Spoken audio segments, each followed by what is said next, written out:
In the time intervening since the video above was created, EDpuzzle has added a really powerful feature to their question asking. Here I am in the question editor, and I've asked a short answer question here. Down in the bottom right-hand corner is this feedback button.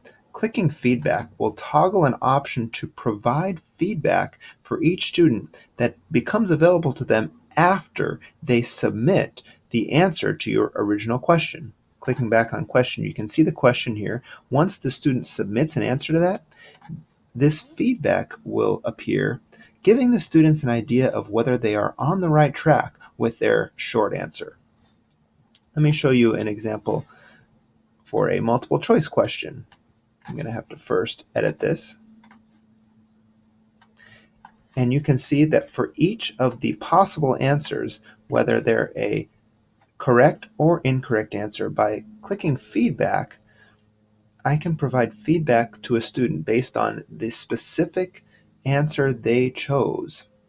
This will ensure that students are getting somewhat personalized feedback, whether they're giving correct or incorrect responses.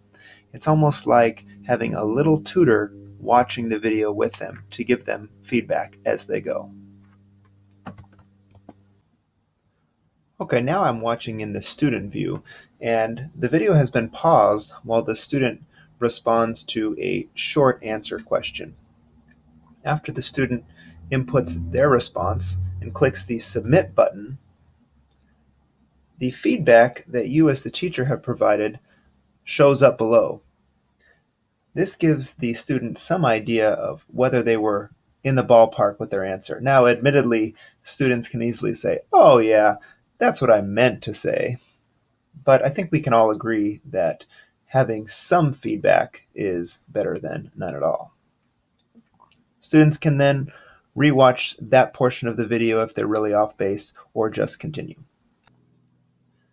Now, when presenting students with a multiple choice question, you can also offer feedback for each of the options that you provide, ensuring that whichever option the student selects, they will receive feedback specific to that option.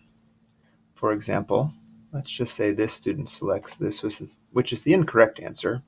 Once they submit, they can see the feedback for not only the option they selected, but for the other options.